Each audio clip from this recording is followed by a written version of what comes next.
말씀의 제목은 순종을 막는 요소들, 그런 제목입니다. 그 사무엘 선지자가 그런 말을 했습니다. 삼상 22장 15절에 보면 순종이 제사보다 낫고 to obey is better than sacrifice, 그렇게 되어 있는데요. sacrifice 하면 제사 아니에요. 제사. 요즘식으로 바꾸면 예배인데, 예배. 그 순종하는 것이 예배보다 낫다. 그럼 예배를 드리지 말라는 말씀입니까? 아니겠지요. 그러면 예배를 대충 그냥 덤성덤성 드리라는 말씀인가? 그것도 아니겠습니다. 그만큼 순종이 중요하다는 거죠. 하나님 앞에 우리가 해야 될 것 가운데 가장 중요한 것이 예배 드리는 것인데, 그 예배 드리는 것하고 순종하는 것하고 지금 비교를 하시잖아요. 그러니까 순종하는 것이 그만큼 중요하다는 말씀입니다. 우리 자녀들 이 부모님 어머니 날이나 아버지 날 선물을 장만을 해서 부모님 앞에 드리면은 부모님이 그 마음이 흡족하여서 야 기쁘다, 감사하고 기쁘잖아요. 그 흡족한 마음을 가지고 그 자리에서 얘야 이것 좀 해라 그러시는데, 그 말을 딱 받아서 아버지 인생 다르고 내 인생 다릅니다. 나는 아버지 말씀을 들을 수가 없습니다. 할 수 없습니다. 그렇게 불순종하면은, 물론 여러분 그 말이 도적질하라 거짓말하라 그런 말씀이 아니겠죠. 성경에 입각한 그런 말씀을 하는데도 아버지 세대하고 제 세대하고 다르니까 저는 그 말씀에 따를 수 없습니다 하면은 앞쪽에 갖다 준 선물이 무슨 소용이 있겠냐는 거예요. 우리가 예배를 통하여 하나님을 기쁘시게 하고 하나님을 찬양했지만은 예배 마치고 나서 불순종하면 하나님께서 기뻐하셨던 그 마음이 싹 사라진다는 거예요. 순종이 그만큼 중요하다는 거지요. 오늘 말씀은 이 불순종에서 인생을 망친, 아직 망치지는 않았지만 망치는 그 시작 단계로 들어가는 한 사람을 소개하고 있는데, 그 사람이 바로였어요. 그 바로가 하나님의 말씀을 불순종하고 어긴 그 내용이 이제 시작 단계로 해서 점점 깊어지는데, 우리는 이 말씀을 통하여 바로와 반대로 나가면 되지 않습니까? 바로가 불순종하면 우리는 순종하면 되는 거예요. 그러면 바로가 왜 불순종했는가? 무엇 때문에 불순종했는가?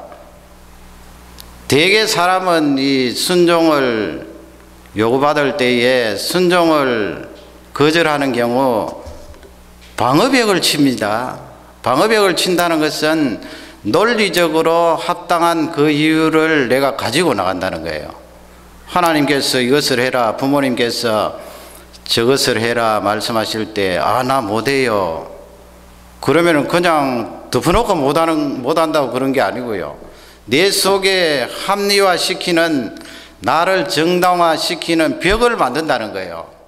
여러분 자녀들 다 그렇지 않습니까? 부모님에게 나 못해요 할 때 다 자기 이유가 있다고요. 그 이유 이야기하라 그러면은 청산주스처럼 줄줄줄 이야기할 거예요. 그렇게 합리화를 시키면서 방어벽을 치는데 그 벽이 상당히 높습니다. 하나님의 말씀임에도 불구하고 순종하지 않으려고 그 벽을 높이 쌓는데, 그러면 오늘 말씀은 그 벽이 무엇인가, 나를 합리화시키고 정당화시키는 그 방어벽이 무엇인가, 그것을 세 가지 정도로 살펴보기를 원합니다. 그것만 걷어내면 하나님의 말씀에 잘 순종할 수 있겠지요. 하나님 말씀에 순종하면 거기 사는 길이 있거든요. 순종 안 하면은 이 바로처럼 망하는 길이에요.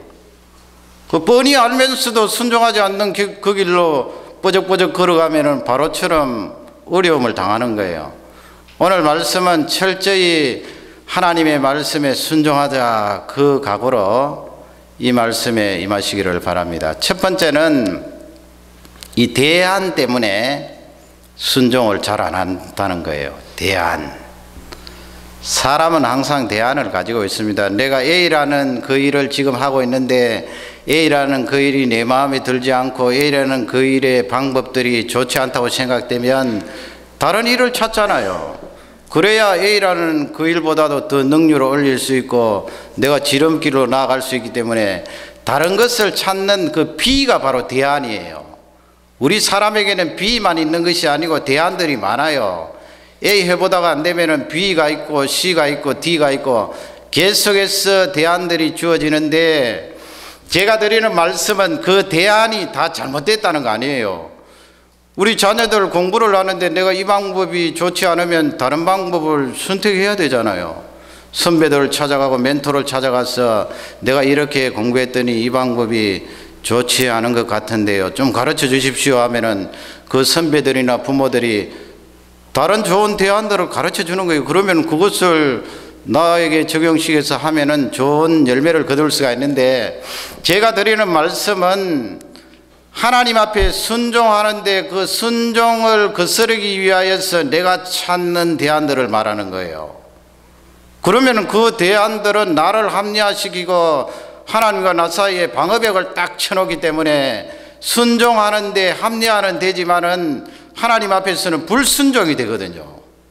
그 대안들을 지금 말하는데요, 20절 말씀에 가면 이제 이 아론과 모세가 하나님께서 가르쳐 주신 대로 명령하신 대로 이제 바로 임금님과 그 신하들 앞에서 지팡이를 어떻게 합니까? 지팡이를 강을 향하여서 내리치니까 그 나일 강이 어떻게 됐다고요? 피로 변하였어요. 이집트의 10재앙 가운데 첫 번째 나오는 재앙이거든요. 흘러가는 강물이 피로 변화했으니까 얼마나 엄청난 거예요. 그 모세가 아론이 내리친 지팡이는 양을 칠 때 가지고 다녔던 지팡이 아니에요. 목자로서 40년 동안 모세가 양을 치면서 양이 걸려서 넘어지면 이 목덜미를 콱 꿰어서 일으키기도 하고, 또 맹수들이 오면은 그 지팡이로 내리쳐서 양들을 보호하기도 하고, 그렇게 사용했던 지팡이인데 저번에 말씀드린 대로 하나님이 함께 하시는 지팡이이기 때문에 내리쳤더니만은 강물이 피로 변하고, 강물뿐만 아니에요.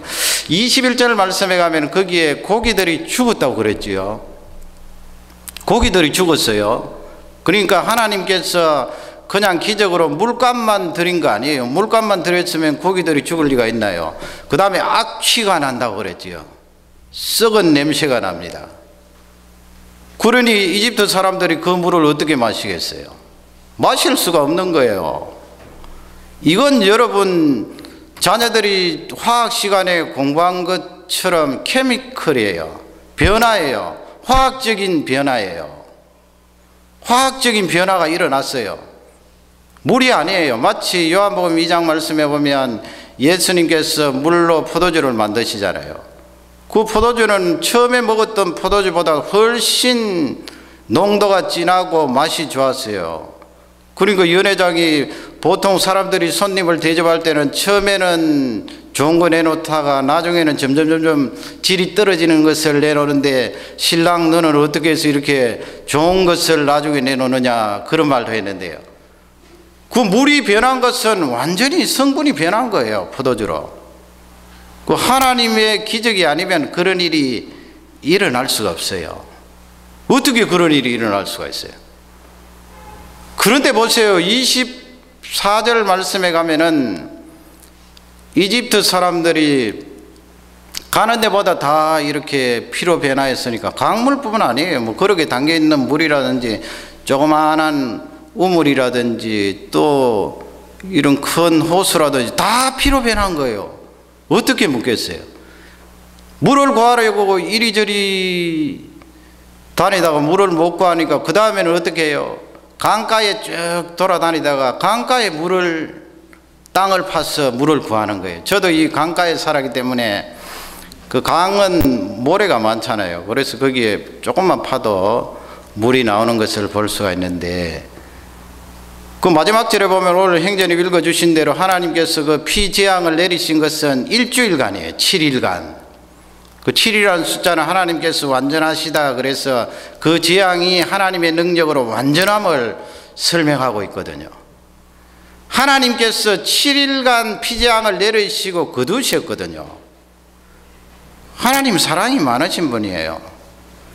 그러나 여러분 7일 동안 사람들이 물을 먹지 않으면 7일 정도에도 죽는다고요. 그렇기 때문에 하나님께서 그 24절 내용대로 겉으로 보이는 물은 다 피로 변화했는데 땅속에 있는 지하수는 남겨준 거예요. 하나님께서 무지막지하게 이집트 사람들이라고 그냥 다 죽어버려라 그렇게 하신 거 아니에요. 사람이 살아야 되잖아요. 그러니까 하나님께서 그거는 이제 강 옆으로 이렇게 물이 날 수 있는 지하수는 파서 먹을 수 있도록 한 거예요. 하나님이 사람을 너무 많이 생각하신 거죠. 그러나 이집트 사람들이 그것을 어떻게 해요? 대안으로 생각하잖아요. 하나님께서 주시는 메시지는 이렇게 눈에 보이는 물, 겉으로 드러난 물은 다 피로 변화했는데 이건 전적으로 하나님의 능력이다. 그러므로 하나님의 말씀에 순종하라. 이스라엘 백성들을 가나안 땅으로 내어보내라. 그 메시지인데 이집트 사람들은 도리어 그 메시지를 바꾸어서 어떻게 해요? 자기들의 대안으로 삼는다고요. 열심히 지하수를 파서 그 지하수로 꿀꺽꿀꺽 먹으면서 그래도 뭐 사람이 살 길이 있네. 하나님께서 모세가 말하는 신께서 지하수까지는 변화시키지 않았네. 그러니까 우리는 살 길이 있는 거야. 적당히 그 말은 넘어가도 되는 거야. 불순종하는 대안으로 삼아버렸거든요. 그러니 됩니까? 하나님께서는 그래도 불쌍히 여기셔서 땅속에 있는 물은 봐주셨는데 우리 사람은 악하여서 그 하나님이 주신 사랑도 말갛게 잊어버리고 그걸 대안으로 삼아서 하나님 말씀은 모르겠습니다. 나 불순종하겠습니다. 그렇게 나아가는 것이 우리 인생이거든요. 여러분 요즘은 덜 시끄럽습니다만은 얼마 전만 해도 뭐 한국으로 해서 이 캐나다로 해서 얼마나 시끄러웠어요. 광우병 때문에. 하나님께서 원래 이 짐승들 소를 만드실 때는 풀을 먹고 자라도록 했잖아요. 소가 뭐 고기 먹고 자라나요. 그런데 거기다가 이 고기뿐만 아니고 같은 짐승들의 뼈를 갈아서 그 뼈를 가지고 소에게 먹이니까 이 풀을 먹고 자라야 되는 소가 이상하게 된 거예요. 그 미친 소가 되는 거예요. 그 미친 소에서 나온 균이 프리온이라는 그런 인자인데 그 프리온이라는 인자는 100도 섭씨 100도에서 끓여도 죽지 않는 거예요. 그러니 사람이 그냥 슬쩍슬쩍 데쳐서 소고기를 먹으면 어떻게 돼요? 광우병에 걸리니까 그 광우병은 뇌에 구멍이 나서 죽는 병인데 죽고 나서 이제 진단해 보면 아, 이 사람 광우병 때문에 죽었구나. 그렇게 나오는 건 무시무시한 병 아니에요. 그 왜 그런 일이 일어났는가? 대안 아니에요, 여러분. 대안. 무슨 대안입니까? 소는 풀을 먹여서 키워야 되는데 사람들이 대안을 자꾸 생각하잖아요. 아니 저 소도 풀만 먹을 것이 아니고 다른 어떤 짐승에게 있는 그런 뼈라든지 이런 요소들을 먹이들을 먹으면 틀림없이 더 좋은 양질의 고기나 우유를 줄 거야. 그렇게 대안들을 생각해서 대안들을 선택해서 먹였더니 그 대안들은 도리어 사람들에게 재앙을 던져주네요. 그 불순종이거든요. 하나님께서 원래 정해놓으신 그 법칙대로 그냥 하면 되는데 자꾸 사람들이 대안을 적용하다 보니까 그것이 큰 재앙으로 들어왔어요. 아브라함이 창세기 22장에 보면 그 아들을 너무나 사랑했지요. 얼마나 사랑스럽겠어요. 100세 때 낳은 아들인데 하나님께서 내 아들 독자 이삭 내가 사랑하는 그 아들을 내가 너에게 지시하는 땅으로 가서 번제로 드려라. 태워서 죽여서 나에게 제사를 드려라 말씀하는데 여러분 아브라함도 대안을 생각할 수가 있습니다. 하나님 아버지 하나님 마음을 제가 잘 압니다. 물론 뭐 그 모리아산까지 갔어요. 가서 상상컨대 이렇게 말할 수 있잖아요. 하나님 아버지, 하나님 마음을 제가 잘 압니다. 하나님께서 우리 사람을 만드시고 나에게 약속하신 아들 이삭을 주셨는데 설마 하나님께서 그 아들을 태워서 하나님께 드리기를 바라십니까?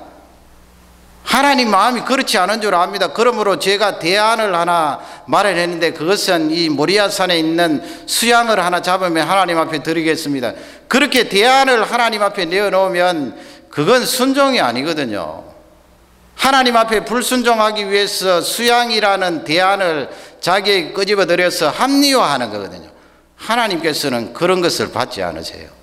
그러면 아브라함, 너 나에게 불순종했구나. 하나님 그렇게 하시거든요. 그 대안을 준비하고 대안을 제시하는 분은 하나님이세요. 아브라함이 실제적으로 아들을 꽁꽁 묶고 그 다음에 칼을 들어서 내리치려고 할 때 하나님께서 아브라함을 급히 부르시고 그 자리에서 멈추게 하시고 아들을 풀어주시고 그 다음에 뒤를 돌아보니까 이 수양이 하나 뿔이 걸려서 허우적대고 있으니까 하나님께서 그 수양을 잡아서 제사를 드리라. 하나님이 대안을 준비하신 거예요. 그래서 아브라함이 그 땅을 여호와 이레라고 그랬죠. 하나님이 준비하심. 그 말씀은 의역을 하면 하나님께서 나에게 대안을 주셨다, 그 말씀 아니에요. 준비해 주신 거예요. 내가 순종하고 나니까 하나님께서 대안을 주셨다. 내가 그 대안을 찾아서 하나님을 불순종하려고 하는 것이 아니고요, 항상 먼저 나가는 거예요. 내가 하나님 앞에 순종하니까 하나님께서 미리 준비해 놓으신 그 대안으로 나에게 복을 주셨다. 그렇게 나가야 되는 거거든요. 우리 청소년 청년들은 여러분 밤에 다 일찍 자고 일찍 일어나는 줄 알고 있습니다만, 여러분 우리가 청소년 청년들 가운데 밤에 늦게 자는 거 있잖아요. 그것도 뭐 늦게 잔다고 우리가 너 죄 지었다 그렇게 말할 수는 없잖아요. 그러나 그거 하나님께서 우리 사람에게, 사람 몸에게 주신 질서라든지 하나님께서 우리 우주를 만드실 때 사람이 순리적으로 살아갈 수 있도록 우리 육체에게 허락하신 것이 무엇인가 하면 밤에 일찍 자고 아침에 일찍 일어나라는 거예요. 그래서 창세기 1장에 보면은 항상 밤이 먼저 나온다고요. 저녁이 되면 아침이 되니 뭐라고요? 첫째 날이더라. 그 뒤바뀌면 안 된다고요. 아침이 되고 저녁이 되니 그거 아니에요. 저녁이 되고 아침이 되니 첫째 날이라고 그랬어요. 시작은 저녁이에요. 그 순리와 그 법칙을 내 대안을 붙들어서, 야, 이 저녁 시간에 고요하고 아무도 이야기하지 않는 이 시간 얼마나 고요하고 분위기가 있는가. 그래서 내가 이 저녁 시간에 잠도 자지 않고 열심히 공부해야 되겠다. 2시, 3시, 4시까지 가버리면 그것은 대안이에요.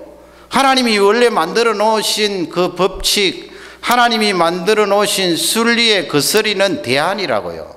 그렇게 하면 안 된다고요. 하나님께서 그것을 우리에게 가르쳐 주십니다.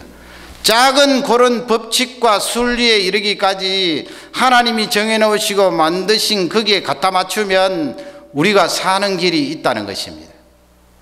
물론 여러분 뭐 되게 급하고 당장 내일 시험인데 시험 공부를 안 했으면 그렇게 하루 정도는 쉬울 수 있겠지요. 그런 걸 말씀하는 거 아니에요. 규칙적으로 습관이 되어서 그렇게 나가면 그 대안은 안 된다는 거예요. 하나님 순리를 거스르려고 하는 대안이라는 거예요. 그렇게 하면 안 된다는 것입니다. 여러분, 예수 그리스도를 통하여 구원함을 받는 것이 유일한 길 아니에요. 대안이 있습니까? 다른 어떤 존재를 통하여 너희들이 거기다가 죄를 고백하고 죄 용서함을 구하면 또 상대방이 그 말을 듣고 너의 죄가 용서함 받았느니라 그렇게 하면은 거기 구원의 길이 있습니까? 예수 그리스도의 이름 말고 다른 데 가서 우리가 죄 용서함 받고 하나님 앞에 갈 수 있는 대안이 있나요? 대안 없어요. 이 복음의 진리는, 구원의 길은 유일해요. 유일해요. 우리 청년 청소년들 여러분 앞으로 계속해서 살아가는 중에 늘 이 대안이 나를 공격할 거예요. 그러나 그 대안을 자세히 살펴보면 하나님을 불순종하게 하는 대안들이 많다고요. 그것을 잘 가려내야 돼요. 하나님께서 우리에게 주신 구원의 길은 대안이 없어요. 나는 길이요 진리요 생명이니 나로 말미암지 않고는 아버지께로 나아갈 자가 없어요. 유일한 그 길이에요. 예수 그리스도만 붙들어야 돼요. 내 대안이 하나님 앞에 불순종하는 도구가 되지 않기를 주님의 이름으로 축원합니다. 두 번째는 무엇입니까? 두 번째는 유사함이에요. 비슷함. 유사품에 조심하셔야 뭐 그런 말이 있지 않습니까? 비슷한 것은 우리 사람에게 혼돈을 주기 때문에 헷갈려요. 이것이 맞는가 저것이 맞는가. 그러니까 여러분 정확하게 알아야 되지요. 내가 하나님 앞에 불순종하는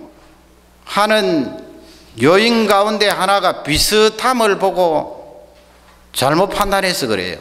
비슷함. 진짜가 무엇인가? 그걸 가려내야 되죠. 10절 말씀에 가면은 이 아론과 모세가 이제 다시 바로 임금님 앞에 가지 않습니까? 지팡이를 들고 가서 바로 임금님과 신하들이 있는데 하나님께서 시키신 대로 가지고 있는 지팡이를 던졌어요. 던졌더니만 뭐가 된다고요? 옛날에 모세가 시내산에서 체험했던 것처럼 지팡이를 던졌는데 뱀이 되는 거예요. 보통 뱀이 아니에요. 독이 바짝 썰려 있는 코브라예요. 머리를 들고 혀를 날름거리는데 얼마나 무서워요. 뱀이 되었다고요. 그러니까 11절 말씀에 이 이집트 황제가 그 나라도 뭐 우상 섬기는 나라니까 무당도 있고 또 마술하는 사람도 있고 술객도 있고 뭐 굉장할 것 아니에요. 뭐 사사로이 우상 섬기니까 미신 섬기는 사람도 있고 영적으로 그런 사람들이 있다고요. 그런 사람들을 이제 불렀는데 그 11절 말씀에 보면은 그들도 무당이나 마술하는 사람이나 그런 영적으로 술객들도 모세와 아론처럼 했다고 그랬어요. 그렇게 했어요. 그 했는 내용이 12절 앞쪽에 나왔는데 그들도 가지고 있는 지팡이를 던졌더니만은 뱀이 되었다 그랬어요. 아니 그런 일이 있을 수 있는가?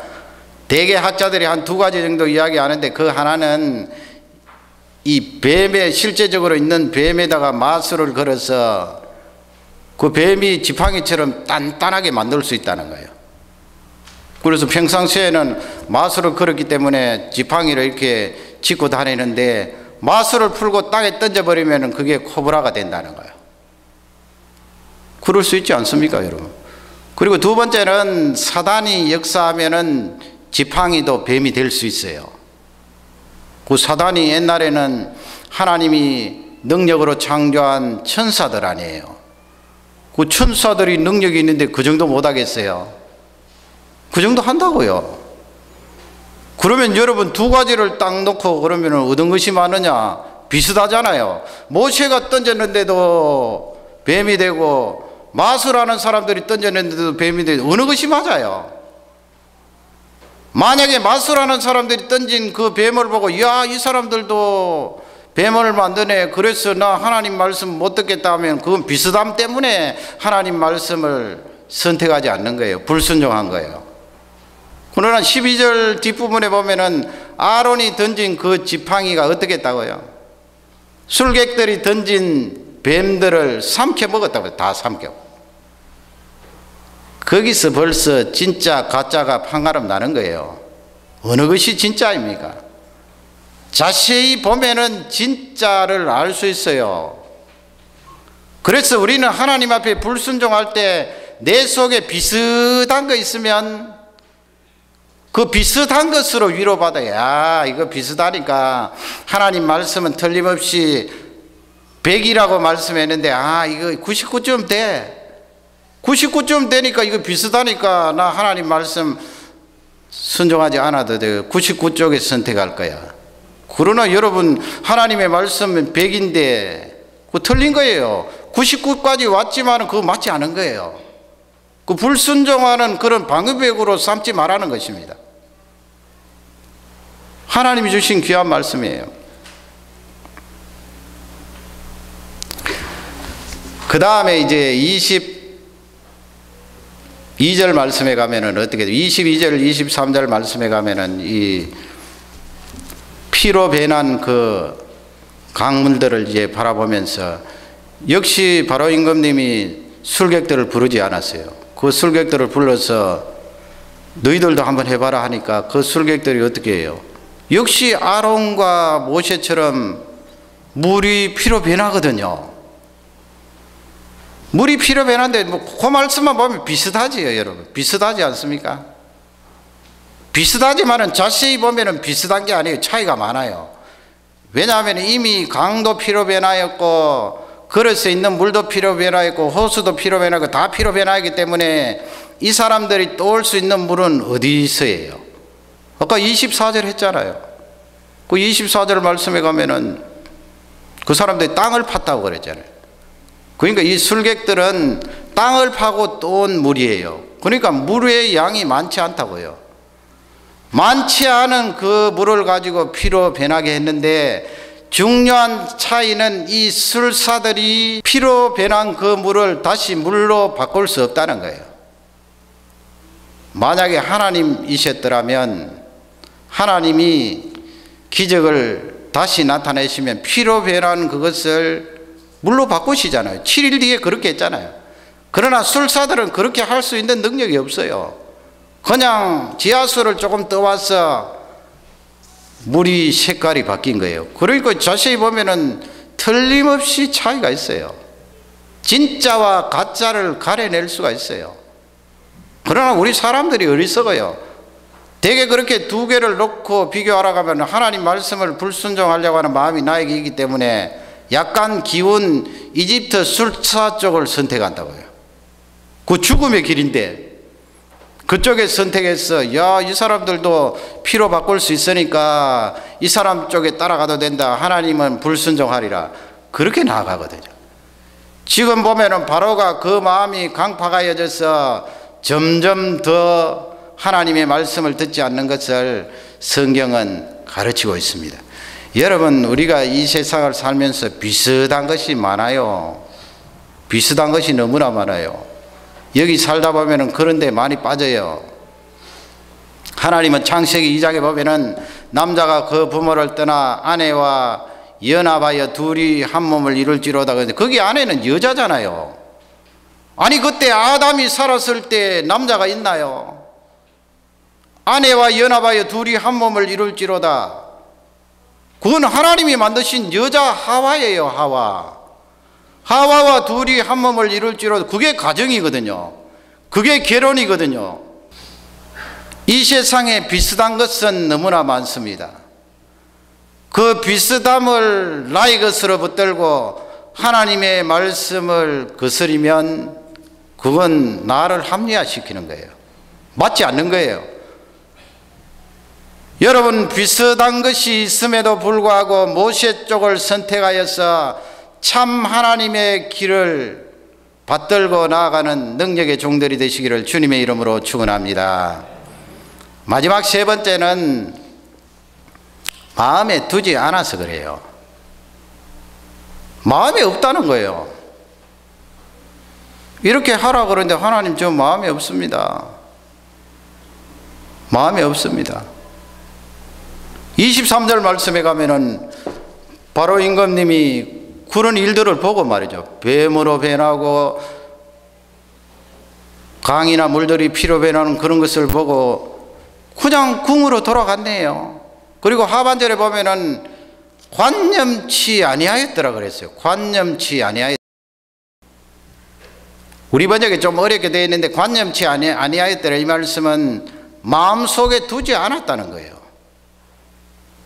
사무엘이 아까 그 말씀에서 두 개 이렇게 병행시켜 가면서 우리에게 말씀했는데 순종이 제사보다 낫고 그 다음에 듣는 것이 수양의 기름보다 낫다 그랬습니다.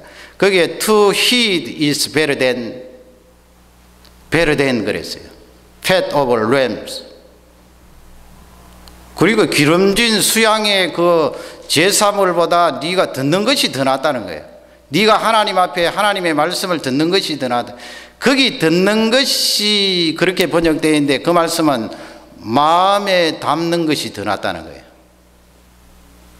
그래서 히브리 언어는 내가 순종한다 하면은 두 개 다 연결되어 있네요. 하나님 아버지, 내가 하나님의 말씀을 순종합니다. 하나님 시킨 대로 하겠습니다. 그 말씀은 귀로 듣는 것하고 발로 옮기는 것하고 똑같다고요. 그러니까 그 말 자체가 귀로 듣는 순간, 하나님 아버지 귀로 듣는 순간 내 마음속에 담고 내 마음속에 담았으면 발걸음으로 옮긴다는 거예요. 그런데 내가 하나님의 그 명령을 왜 순종하지 않는가? 내가 부모님의 말씀을 왜 순종하지 않는가? 그건 간단해요. 내가 거기에 마음을 두지 않았기 때문에 그래요. 마음만 둬 보세요. 왜 순종을 안 하는가요? 마음을 두지 않았기 때문에 부모님 말씀 틀립니다 이야기하고, 하나님 말씀 지키지 못하겠습니다.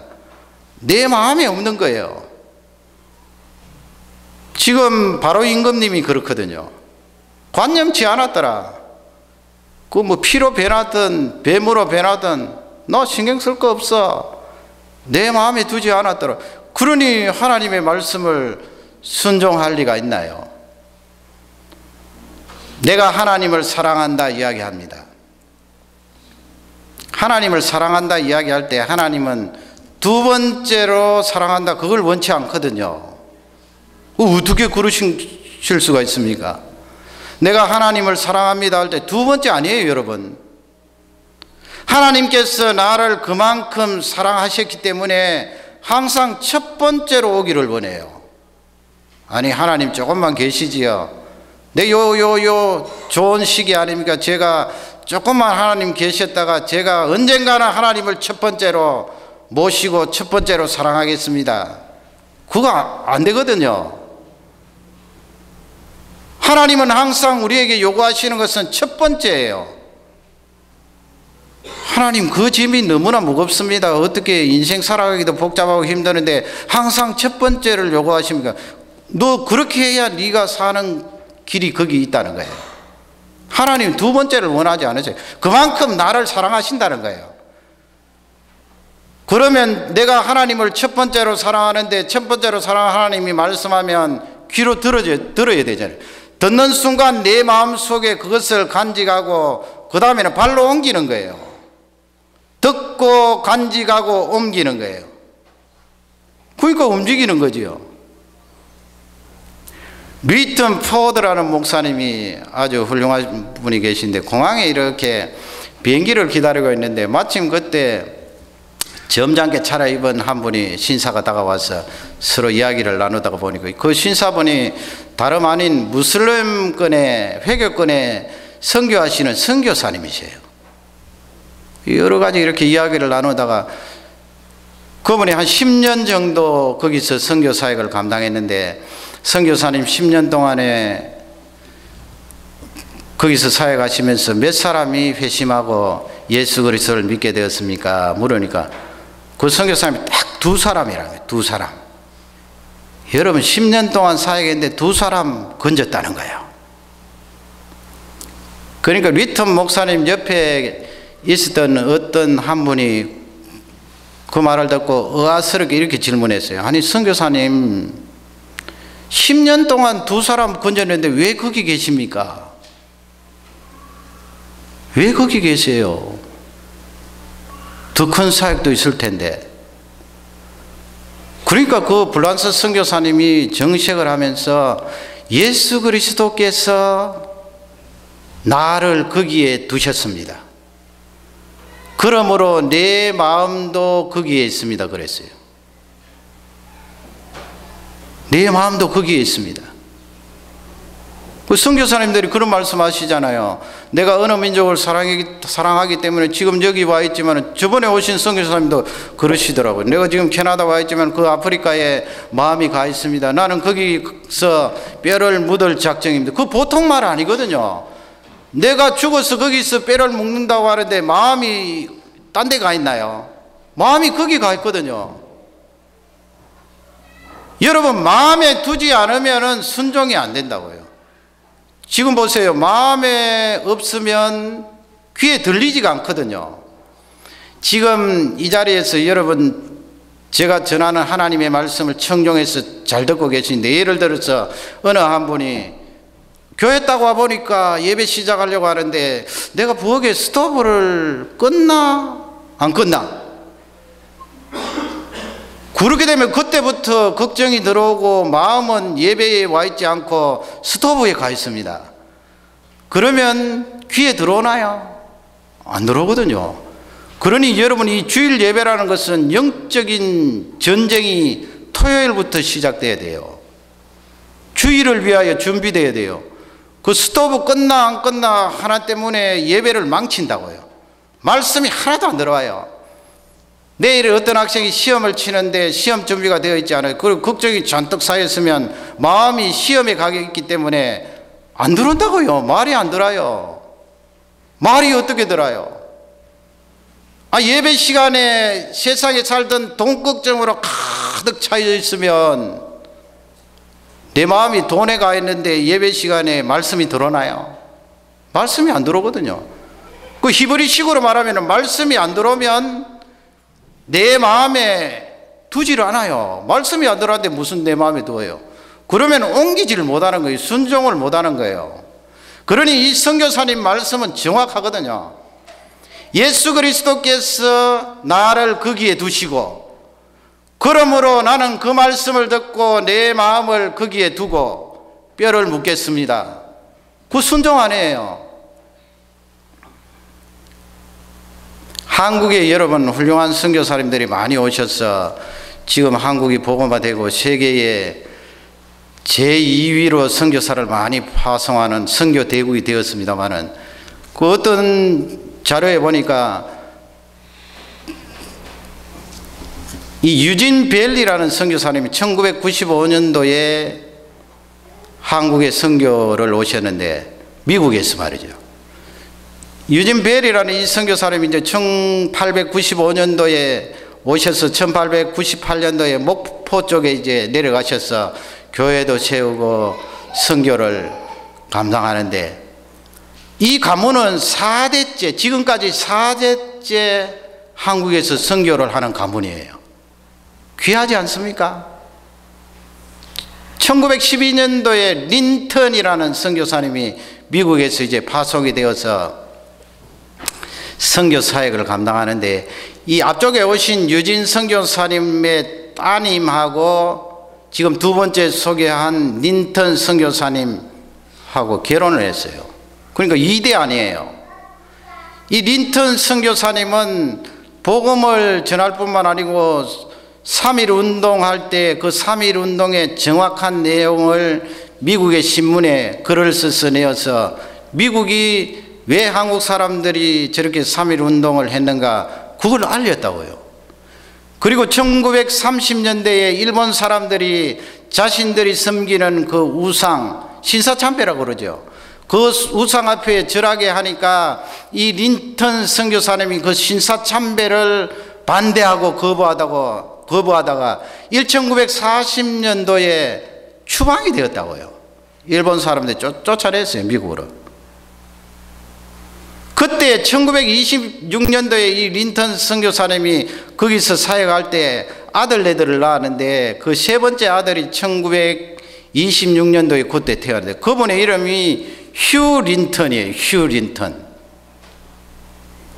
그분이 2차 대전 때 미 해군으로 그렇게 훈련을 받고 일본 사람들과 싸웠는데, 6.25 때 여러분 인천 상륙작전을 하지 않았어요. 그 인천 상륙작전 할 때 이 휴 린턴이 자원을 해서 인천 상륙작전에 참가를 했다고요. 그래서 그분이 1954년도 한국전쟁이 끝이 나고 나서 부인과 함께 다시 한국으로 왔는데 선교하기 위해서 왔어요. 휴 린턴. 그 부인은요, 선교를 하는데, 남편과 함께 선교를 하는데 순천 지역에서 선교를 하는데, 부인은 당시만 해도 이 결핵 환자가 많았잖아요. 폐가 균이 들어가서 결핵 환자가 많으니까 그 결핵 환자들을 고치려고 치료하고 힘쓰고 애쓰고, 남편 휴 린턴 선교사님은 복음을 전하는데 섬으로 주로 다니면서 복음을 전했는데, 검정 고무신을 신고 복음을 전했는데, 거기서 태어난 5번째 아들이 누군가 하면 요한이에요. 한국 성으로 하면 인요한. 요한이라는 이 선교사님이 지금은 50살이 넘었는데 그분이 한국에서 의사 자격증을 따고 미국에서 의사 자격증을 땄는데 그분이 미국에 살지 않고 역시 한국의 세브란스 병원에서 선교를 하면서 의사활동을 하고 있어요. 지금까지. 그런데 이 휴 린턴 선교사님은 1884년도에 교통사고를 당하였는데 말이에요. 그때 당시만 해도 순천에 이 응급차 앰뷸런스가 잘 돼 있지 않아서 병원에 바로 갔으면 살았을 텐데 응급차가 없어서 세상을 천당가셨어요. 그래서 그 아들 요한이라는 이 선교사님이 대를 이어서 1991년도부터 지금까지 계속 한국에 남아서 의료 사역을 하면서 선교를 감당하는 거예요. 그래서 그분이 네 번째 그 손자가 하는 말이 내가 한국에 은혜 베푸는 것이 아니고 나는 한국으로 인하여서 은혜를 받았다고 그랬어요. 나는 국적은 미국 국적 가지고 있지만 사실은 한국 사람이고 전라도 사투리를 유창하게 하는 한국 사람이라는 거예요. 그분도 내 뼈를 여기에 묻겠다는 것입니다. 내 마음이 한국에 있다는 것입니다. 그러니 여러분은 발이 움직이고 순종하는 거거든요. 그런 사람들이 있었기 때문에 한국이 저렇게 성장하고 선교의 대국이 된 것입니다. 하나님 아버지, 하나님이 순종하라고 하실 때 그 내용을 내 마음에 두게 해 주십시오. 이 바로처럼 나 몰라라 하고 마음에서 지워버리는 존재가 아니고 들으면 내 마음에 두고 내 마음에 두었으면 발로 옮겨서 순종하는 종이 되게 해 주십시오. 오늘 이 순종의 영성이 가득하기를 주님의 이름으로 축원합니다. 순종하는 곳에 하나님의 능력이 임합니다. 순종하는 곳에 하나님의 역사가 일어납니다. 순종하는 곳에 샬롬의 평강이 일어납니다. 순종하는 곳에 하나님과의 관계가 돈독해집니다. 순종하는 곳에 영원한 생명의 진가를 누릴 수가 있습니다. 이 순종의 축복이 저와 우리 모든 성도님들에게 이어지기를 주님의 이름으로 축원합니다. 다 같이 기도하시겠습니다.